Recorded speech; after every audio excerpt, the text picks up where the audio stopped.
बिस्मिल्लाहिर्रहमानिर्रहीम। Dear CSS PMS aspirants, अस्सलाम वालेकुम।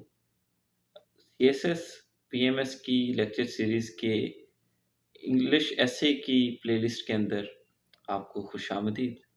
आज का लेक्चर ये कहा जा सकता है कि इंग्लिश एसे के एस्पेक्ट में एक इंट्रोडक्टरी लेक्चर है, जिसमें मैं 6 चीज़ों को अंडर डिस्कशन लाऊँगा कि सबसे पहले इंग्लिश एसे बतौर पेपर क्या है?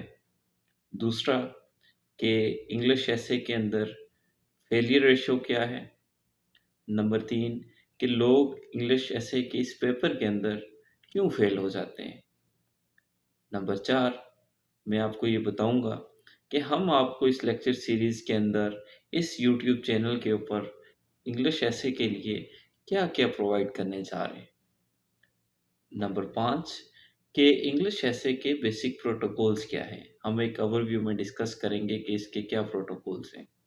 लास्ट बट नॉट लीस्ट कि हम जो अपने लेक्चर सीरीज़ का आगाज़ कर रहे हैं और जो लेक्चर्स आप प्लेलिस्ट में जाके देख सकते हैं, ये कहाँ से प्रिपेयर किए गए हैं और यहाँ पे जो कंटेंट और मटेरियल दिया गया है, तो उसके सोर्सेज़ क्या हैं। तो मैं इन 6 चीज़ों को डिस्कस करूँगा इस अपने इंट्रोडक्टरी लेक्चर के अंदर, जो कि आने वाले वक़्त में आपके सीएसएस के एग्ज़ाम्स के लिए, आपके किसी भी कॉम्पिटिटिव एग्ज़ाम के लिए, जहाँ पर ऐसे का आपका एक कॉम्पिटिशन होगा, उसके लिए ये मददगार साबित होगा।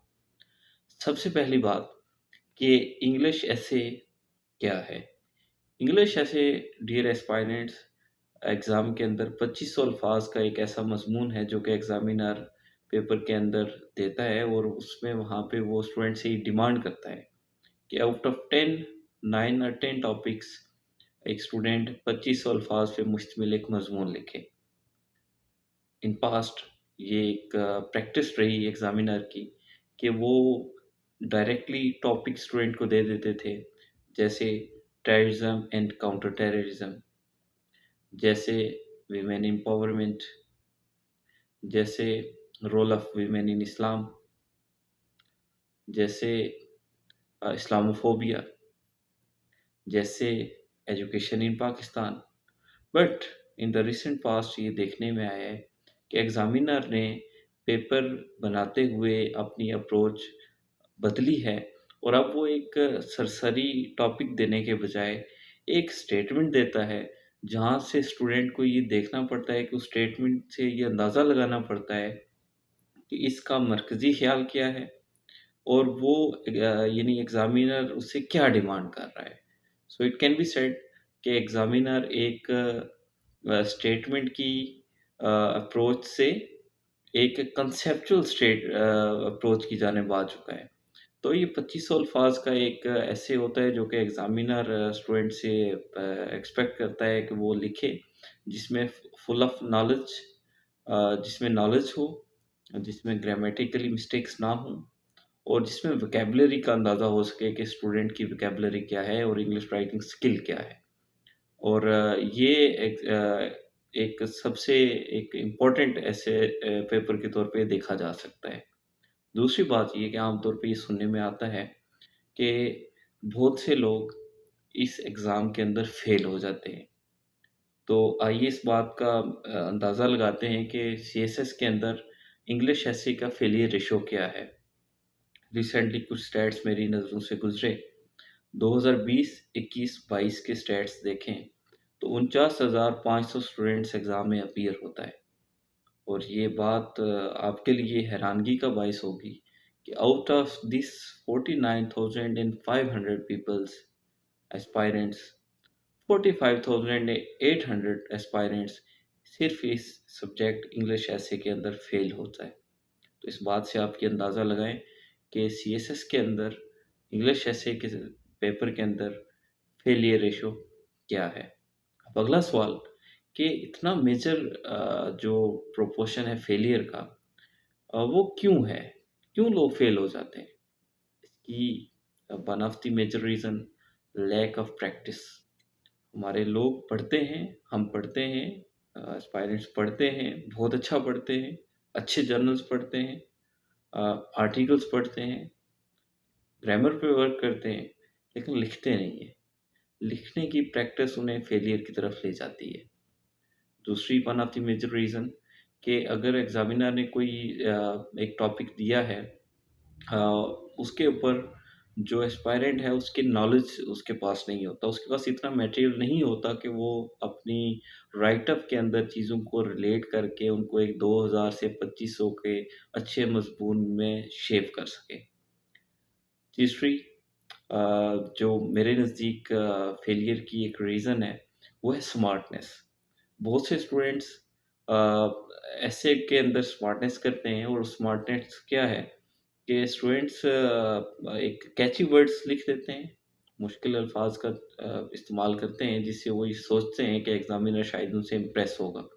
So most of the time उनके इस तरह के अल्फाज का इस्तेमाल होना ऐसे का जो बैलेंस है उसको बिगाड़ देता है और वो उन्हें एक फेलियर की तरफ ले जाता है, जबकि स्टूडेंट ये समझ रहे होते हैं कि वो बहुत मुश्किल अल्फाज का इस्तेमाल कर लेंगे किसी भी पैराग्राफ के अंदर, तो वो ऐसे अच्छा लिख पाएँगे, जबकि हकीकत में ऐसा होता नहीं है। और इसके लिए एक अप्रोच इस्तेमाल की जाती है और मैं भी अक्सर इसका ज़िक्र करता हूँ कि आप आसान अल्फाज में और सही लिखें, simple and correct. So smartness एक one of the major reason है जो कि स्टूडेंट्स को फेलियर की तरफ ले जाती है। अब इससे अगला सवाल कि हम आपको क्या प्रोवाइड करेंगे? तो इस लेक्चर सीरीज़ के अंदर आपको पाकिस्तान के domestic issues, employment issues, agriculture का सेक्टर है उसके ऊपर, हाइब्रिड वॉरफेयर के पाकिस्तान के चैलेंजेस, इकोनॉमिक इश्यूज़, गवर्नेंस के इश्यूज़, सिविल मिलिट्री रिलेशंस, या इस तरह के बहुत सारे इश्यूज़ जो कि डोमेस्टिक डोमेन में आते हैं, हम उस पे आपको लेक्चर प्रोवाइड करेंगे। सेकेंडली, रीजनल इश्यूज़ के जितने अलायंसेस हैं, लाइक सीपैक का हो, बीआरआई हो या एससीओ हो, जितने एक रीजनल आकस हो, इस तरह के जितने भी अलायंसेस हैं और मोनोपलीज़ हैं, लॉबीज़ हैं और उनके इम्पैक्ट्स क्या हैं इंटरनेशनल रिलेशन के अंदर, इन चीज़ों का अहाता भी हम करेंगे। Multiple regional international issues like Kashmir issue, Palestine issue और यूक्रेन इशू, फूड क्राइसिस और क्लाइमेट इशू और इस तरह के मल्टीपल इश्यूज़ जो कि इंटरनेशनल डोमेन के हैं, वो भी अंडर डिस्कशन आएँगे। मज़ीद बरआं कुछ जनरलाइज़ किस्म के टॉपिक जैसे कि इस्लामोफ़ोबिया और ह्यूमन राइट्स, इस तरह की चीज़ें भी हम इंशाल्लाह इस लेक्चर सीरीज़ में आपको प्रोवाइड करने जा रहे हैं। इसके बाद हम एक ये चीज़ कि इंग्लिश ऐसे है क्या?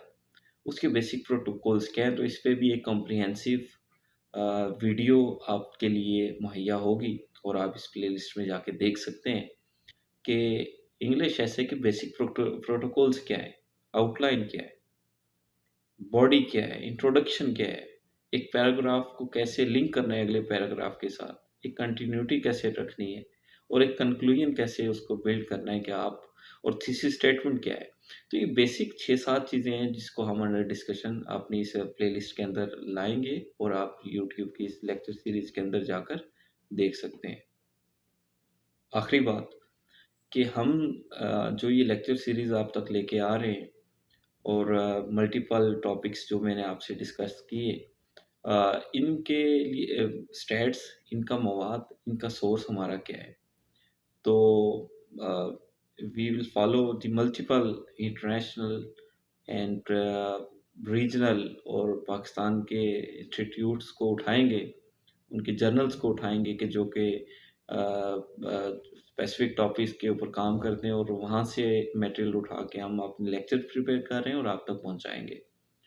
सम ऑफ द मेजर एग्ज़ाम्पल्स ये अगर मैं आपको बताऊँ तो Dawn news obviously, Al Jazeera network उसको हम फॉलो करते हैं, New York Times, Washington Post, BBC, ISSI, uh, IPS institute of policy studies, इसके अलावा पाइट और IPRI Islamabad policy research institute, paradigm shift और इसके अलावा अगर मैं आपको बताऊं कि मल्टीपल आप हिंदुस्तान टाइम्स उठा लें और इसके अलावा द ग्लोबल ऑर्डर और इसके अलावा यूनाइटेड नेशंस की जो ईयरली पब्लिकेशंस होती हैं वहाँ से हम डिफरेंट स्टैट्स को फैक्ट्स को उठाएंगे और आप तक वो पहुँचाएंगे specific to that particular topic.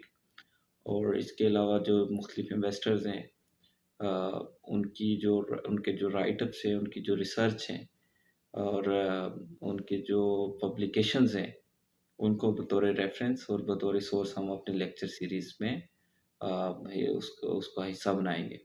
So in next lecture मैं आपको बताऊंगा स्पेसिफिकली कि हम किन 25 टॉपिक्स को कवर करने जा रहे हैं।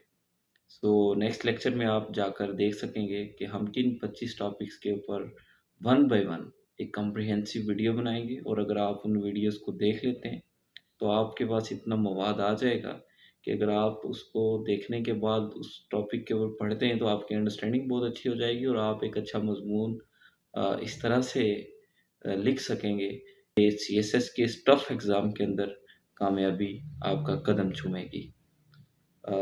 Thank you, stay blessed, wish you good luck.